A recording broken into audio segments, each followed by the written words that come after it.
Thank you all for being here. I'm excited to talk to House Speaker Lisa Demuth. We just met today, we did talk on the phone this week. And what would you be doing if you weren't here on a weekend? Is my first question. Well, good afternoon, Elizabeth. Thank you for the invitation. And I so enjoyed our conversation earlier this week, too. I've never been in this facility. I've never been in this church. It is absolutely beautiful. And I don't know how many times people choose front rows of churches. So this is really interesting to me, and I love to see that. On an average Saturday, I would be doing whatever. Usually I have events lately, it seems like, so I would be someplace, happy to be here, but this morning I was able to get in a brief, short bike ride with my husband. I got to sleep in till 7:30, and it was lovely, and just kind of either relaxing, doing family things, usually a workout earlier than that, but I chose the bike ride a little bit later. That sounds wonderful. Yeah. Well, it's been quite a year for you. Starting earlier, you made history. You became the first woman of color as the House Speaker. And you were sworn in twice, is that right? I was sworn in twice, yes. But then the Supreme Court was like, oh yeah, but that first time, they changed their mind. It didn't matter. Yeah. Okay. Well, so maybe I'm, Elizabeth. Yes. Maybe I made history being sworn in twice in the period of about a month. Maybe that was historic too. That was historic too. Historic in many ways.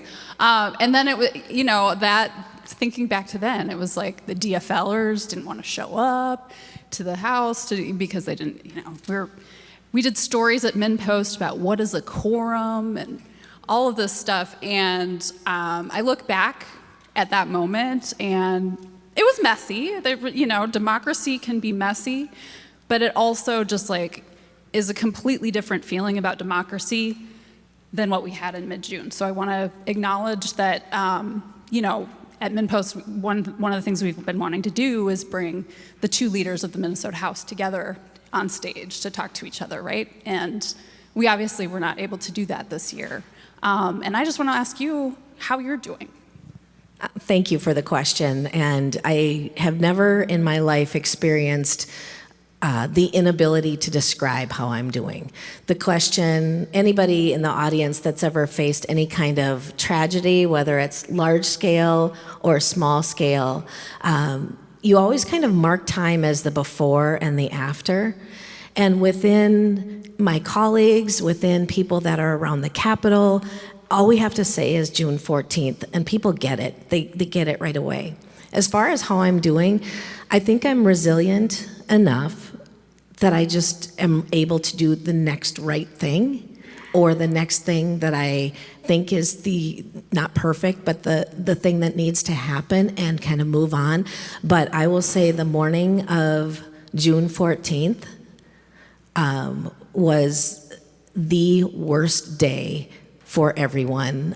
Families that were directly forever impacted, other elected officials that were fearful. I've never experienced the level of fear that I had in that moment. And then as it went on, and I remember thinking, can my body handle, the way it felt like, can I breathe? Can my heart beat? How does this work in the unknown? And then I'm not a crier typically, and I don't know that I've ever spent almost 28 hours in full tears before.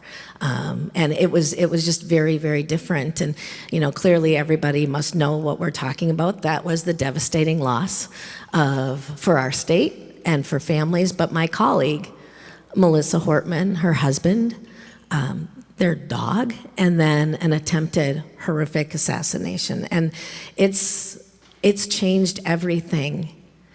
And out of any tragedy, my personal hope is that somehow it can change us individually for good. And that's really hard, because you have to extend grace during grief. You have to. Yeah.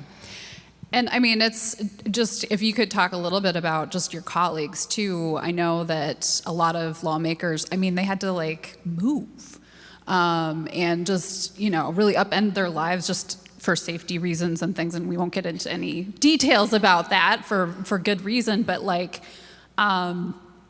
these people have to have jobs to do, but it's also a part-time role being a lawmaker. Are you worried about being able to keep people engaged and make sure that we have people who still want to serve? That's a priority that I have. And so the legislature, we are part-time, so we serve in the legislature. We serve our constituents all the time. We're full-time for our constituents, but our time in St. Paul is usually January till May. Sometimes a special session, but that's typically first year of a biennium, second year February till May. And then we are still working with our constituents, but most of us have businesses or jobs or things that we leave during that time, and then we use the interim to really kind of catch up and come back. That can be time with family too, which is really important, and our communities. But my hope is that even with what we experienced, that people will still have the desire to serve in public office for the right reasons, and as much as we can do as communities to kind of eliminate the things that build into the fear. I think that's our job, whether it's in your home or in our workplace. And then it extends out, because I think it shook all of our innocence. And so I think it really extends out to any events that we do, to our workplaces. It really does expand that way. I am much more aware of my surroundings than I believe I was before.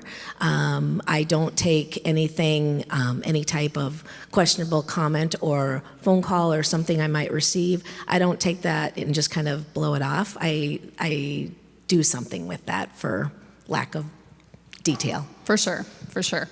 I want to have this crowd get to know you a little bit better, and also tell us like how you are fully in this political leadership role now, but you never saw yourself doing that. And so I want to go back. You grew up in Painesville early on, and then you moved to the Twin Cities.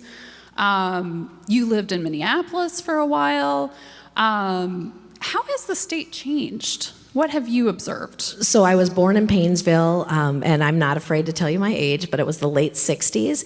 And my mom is white, my dad is black, and that was not well received in various parts. But it definitely was not well received because it wasn't even legal in every state at the time I was born for my parents to be married until the Loving decision later. It was legal in Minnesota, just let me put that out there, but it wasn't all the time. And so when I tell, I've got grandkids, and so when I even tell them, or when I talk to other people, they can't believe that that's how life was in, even though they think I'm older, in that short period of time. But we lived in Painesville till I was 7, and then because of the community, I had phenomenal family that supported my mom, my dad, supported us, but the community maybe wasn't quite as ready, and so we just moved where there would be a little bit more diversity. Lived right in the uptown area for a while, moved around different metro areas, and then for 7th through 11th grade, I grew up on 31st and Elliott, where just short from George Floyd,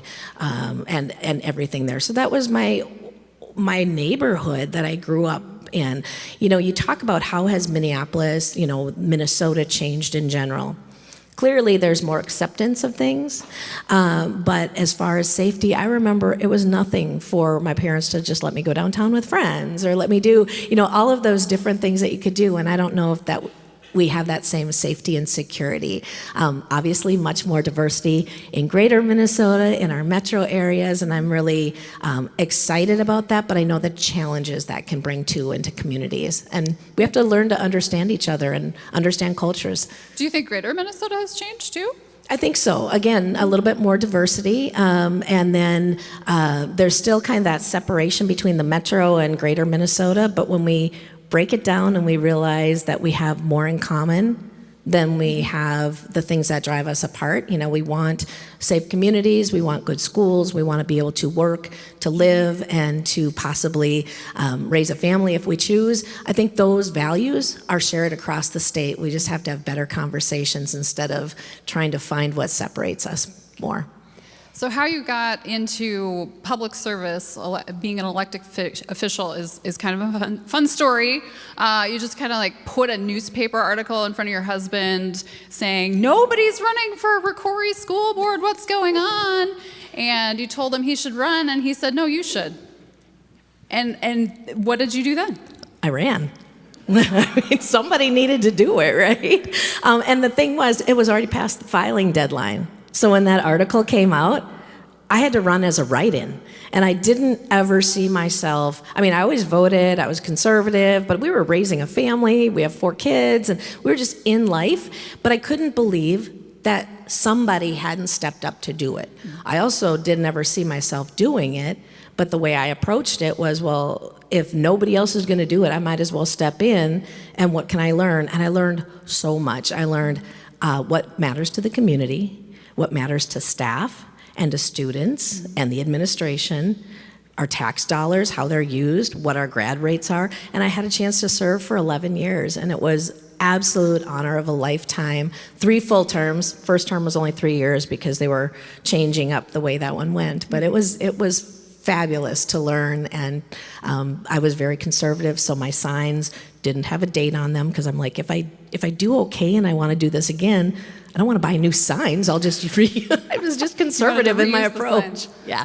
Well, and you had told me before too that growing up, around the dinner table, like you just didn't talk about politics very much. Our family, we were not a political family. Again, conservative, faithful voters, but we never had political discussions. And my kids get asked that now as adults.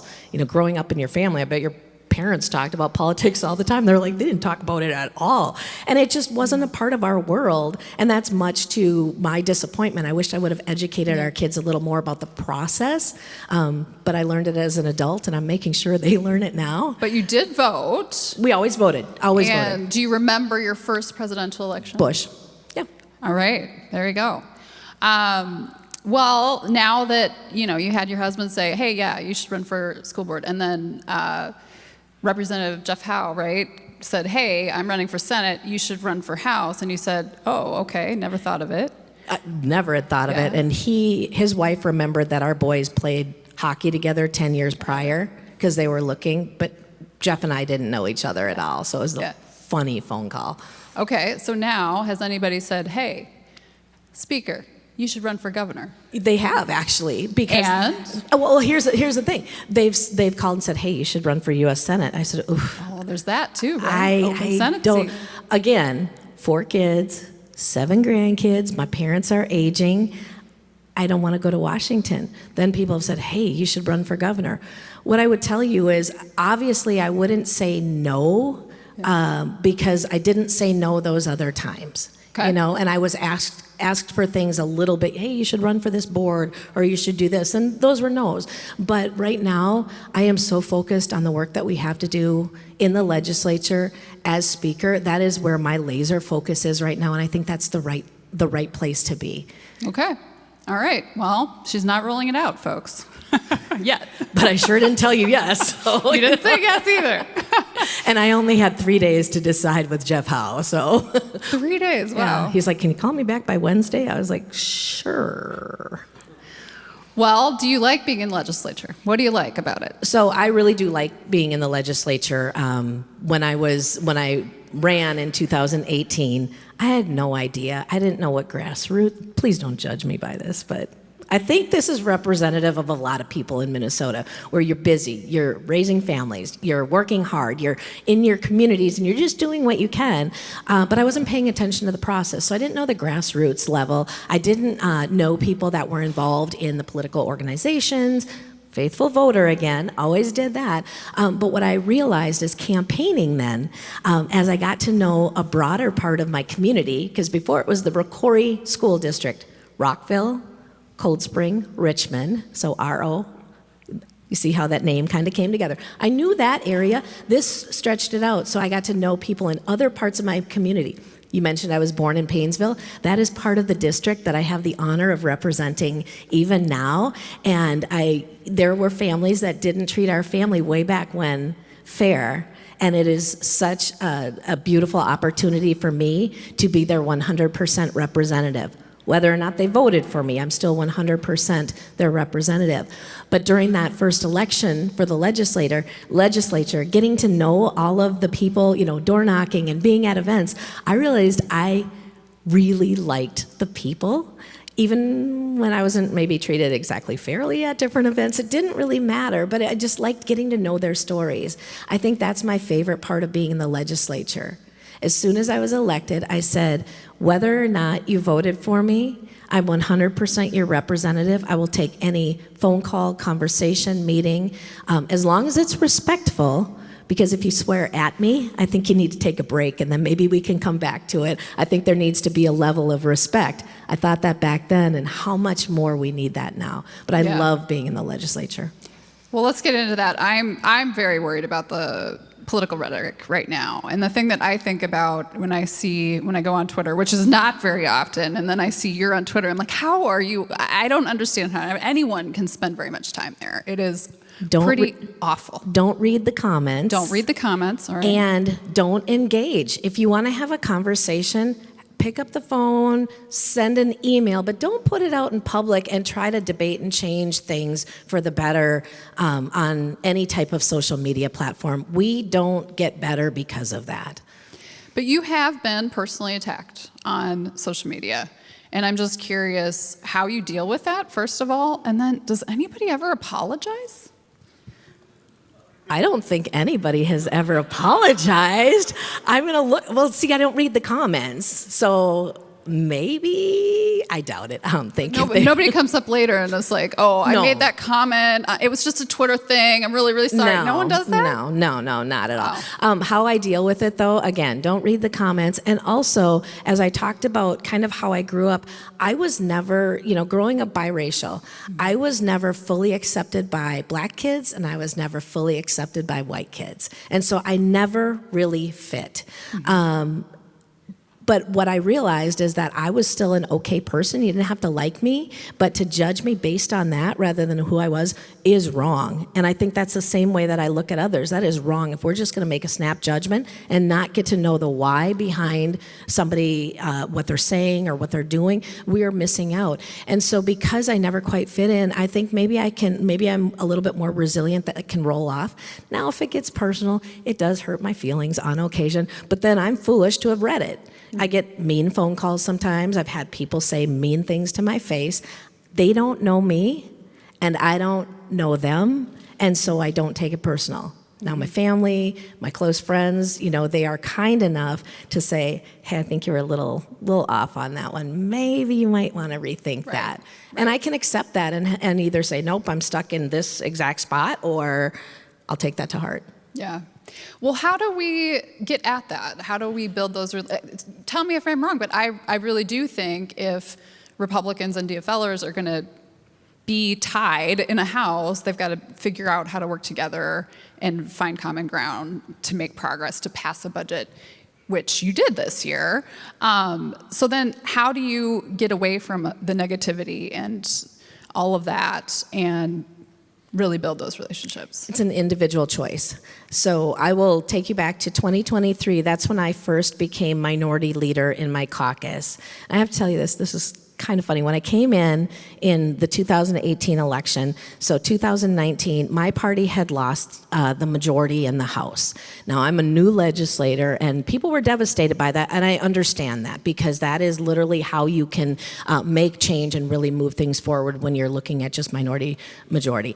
And I'm thinking in the back of my mind, everybody's like, oh, we're in the minority, we're not going to get it. I'm thinking, I'm in a minority my whole life. We're going to be just fine. Let's figure out ways to work together. I understand the difference. I'm not disrespecting that. But how do you get things done? When I was elected minority leader in 2023, so remember back, it was full Democrat control in the state of Minnesota. Melissa Hortman is the only speaker that I have ever served under. And she reached out to me after I was elected. She congratulated me and said, I want to meet with you weekly. I said, why would you want to do that? You don't even need our votes. We are so deep in not being needed right now. And she said, we're going to work together and we need to get to know each other.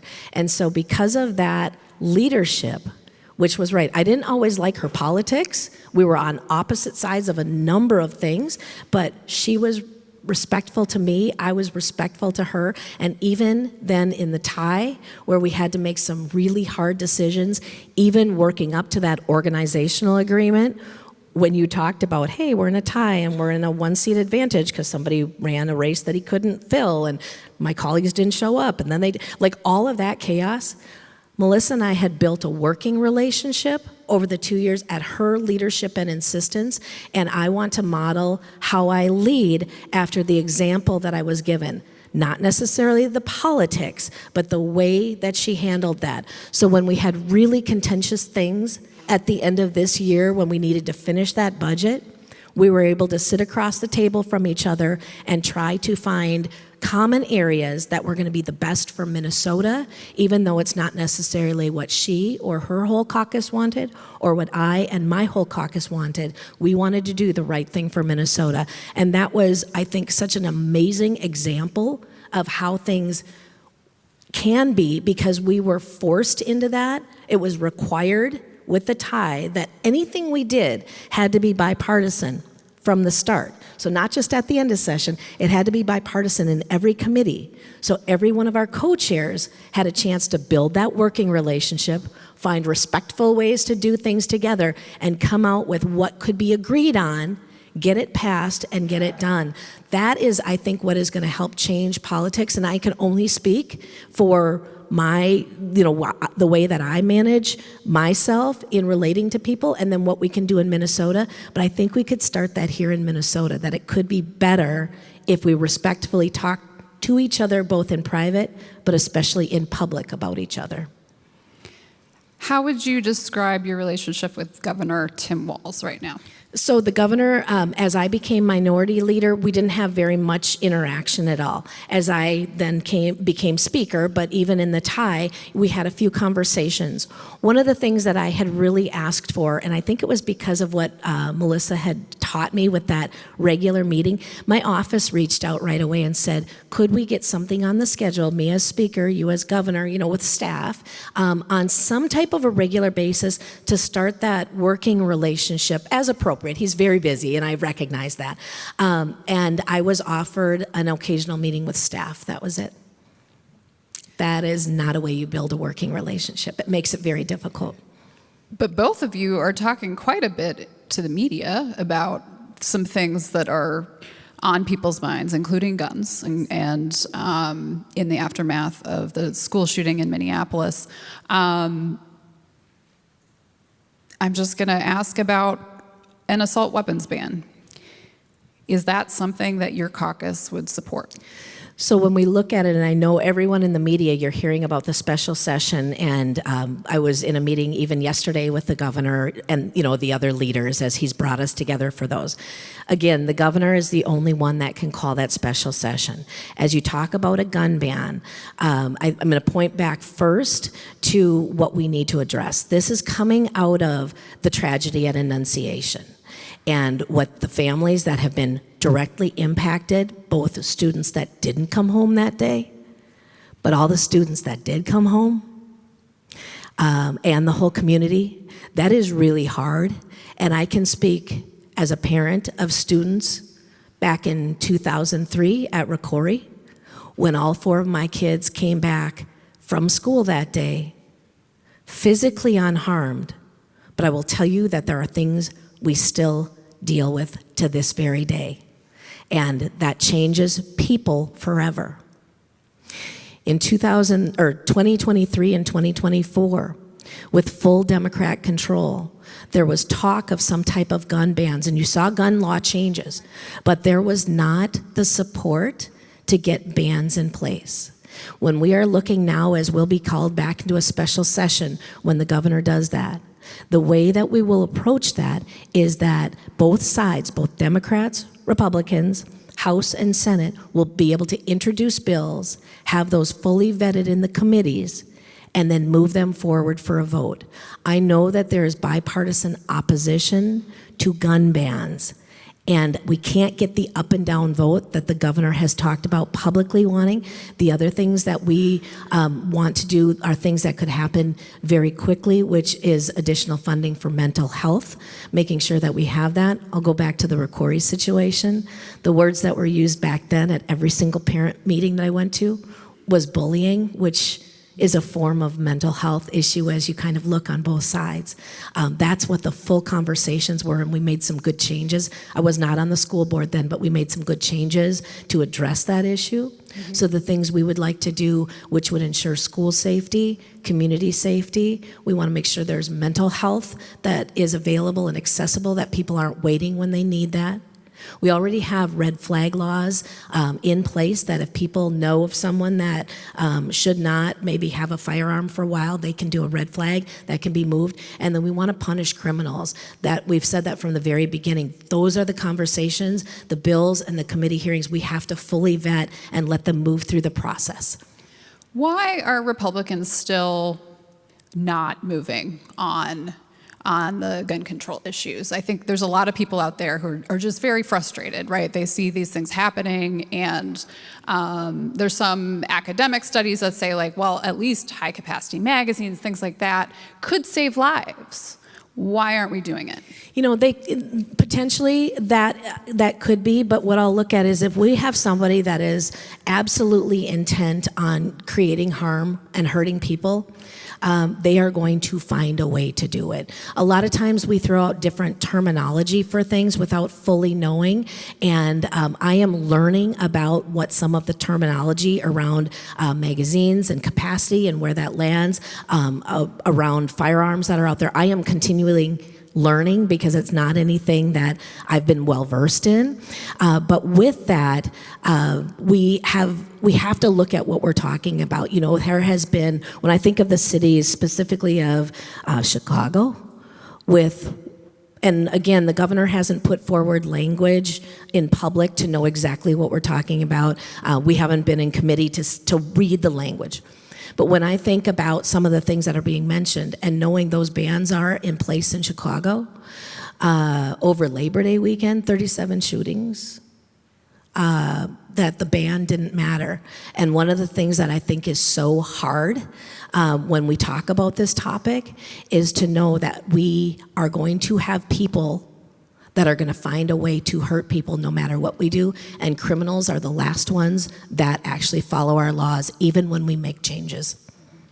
So addressing mental health, which is one of the things that you think a special session should look at, what does that mean? Does that mean increased funding for that inside schools? What exactly are you proposing? I think it can include funding for both inside schools and families that are facing hard times, but especially out in the public. We know that we are short beds. There's a new mental health facility going up very near the Capitol, which will increase beds, but we can't be sending, especially when we've got kids that need psychiatric help. You know, sometimes they're being sent out of state. We don't have those needs covered here in our state. We have to look at it not just for students, but also for adults, and making sure that we are providing immediate help that, and I'm digging into this now, and I'm looking forward to the information, but when you think of schools where they have lists of school counselors and they've got kids on waiting lists, there are maybe some things we could do that would allow then mental health help to be accessed outside of the school a little easier for families than being put on a list where they're waiting in school too. It's a big topic. You know, there's been an increase in mental health needs just even since the pandemic, and that's something that we can't ignore as part of solutions of safety. And also just not cheap, right, to do those things, because we still want to be able to hire enough teachers and all of these things. Like, where do we get the money, especially as the federal government is cutting a lot of the programs that are benefiting states? Yeah, we need to look at our state budget very clearly, and the federal cuts will continue to assess how they impact Minnesota. We absolutely will do that. But something else to keep in mind, though, is when we're looking at providing the services for schools, it has to be made. I look at kids as Minnesota kids, and we can't just be saying only public schools get these dollars for safety and security, which includes mental health. There was a proposal that was brought forward in the 23-24 session back when we had a large surplus, over an $18 billion surplus, that was private schools asking to access those same dollars.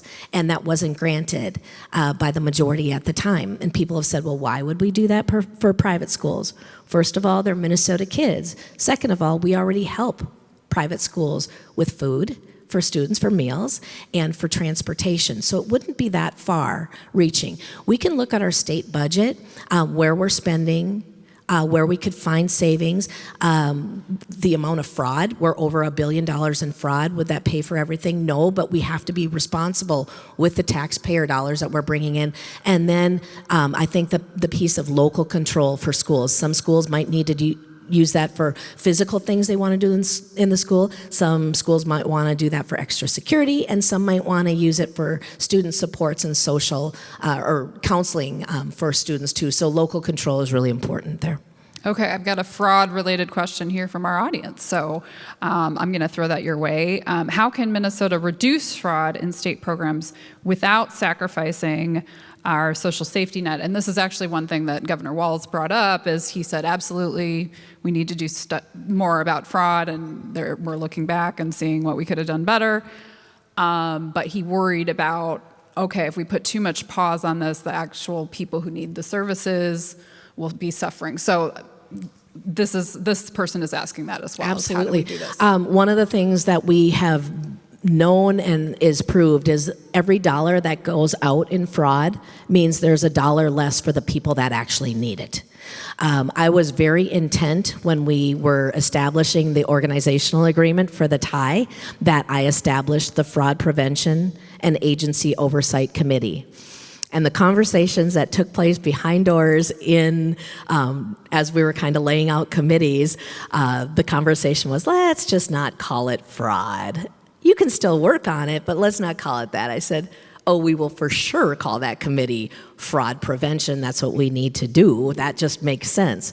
What that has done, where we've been talking about for the last 7+ years, the concern about fraud in many areas, most of them under DHS at the Minnesota level.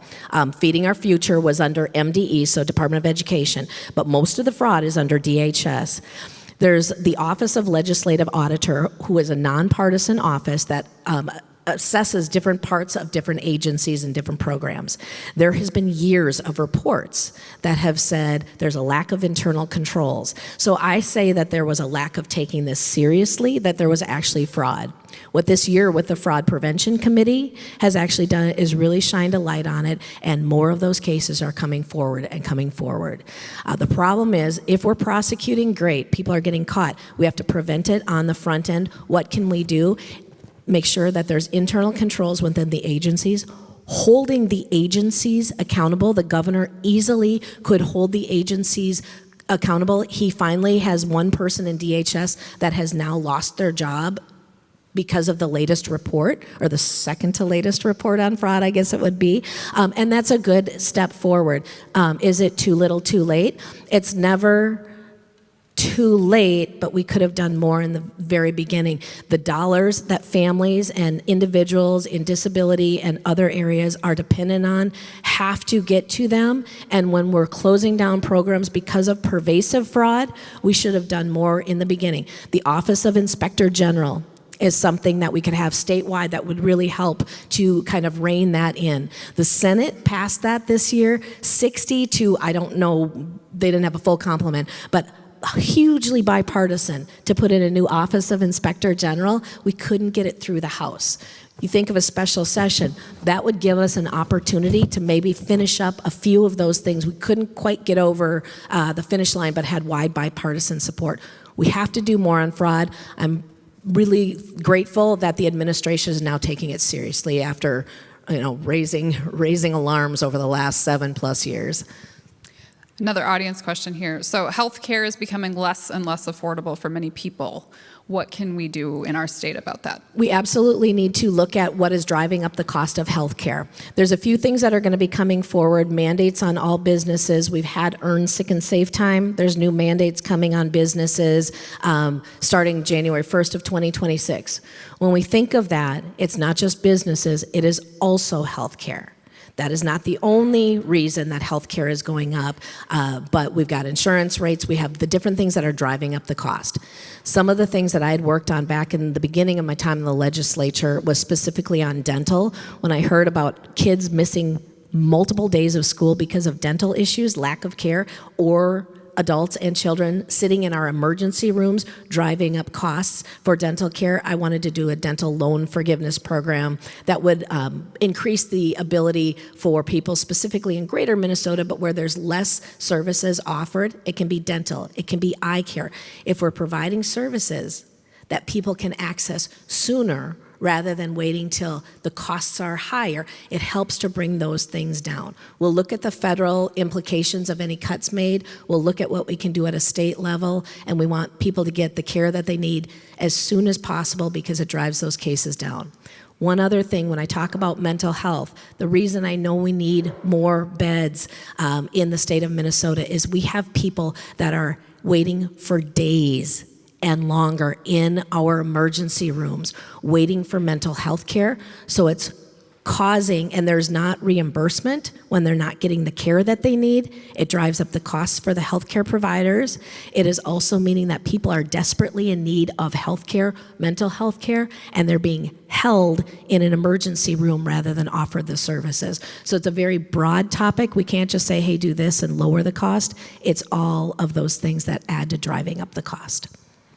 Another question here is about bipartisan work and what issues are you willing to compromise on? I think that you can see over the last year, every single bill that was passed in the legislature to establish the $67 billion budget, everything that we did was bipartisan. So I would say I have a track record of doing everything bipartisan. What's next though? As far as the work that we're going to do. Next? Absolutely. Some of those things that we've talked about, the safety, education dollars, mental health, looking at potential gun control or gun things, we're going to look at those. Are they going to pass? It's going to be up to the body whether or not they pass those, but we have a lot to do, whether it's a special session or when we come back in February, on February 17th. Anything that gets done, again, is going to be bipartisan. And next year is obviously an election year, which sometimes can affect what gets done in an off-year session, right, or non-budget year session.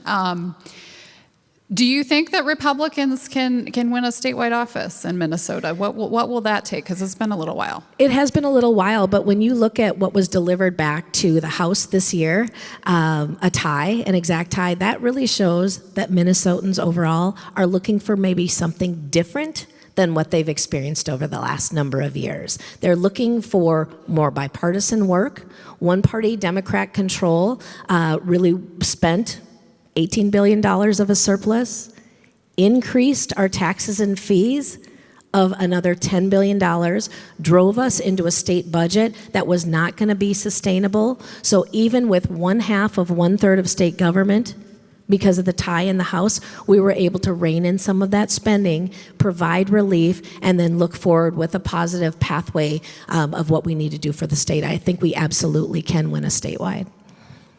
House Speaker Lisa Demuth, thank you so much for coming to speak with us today.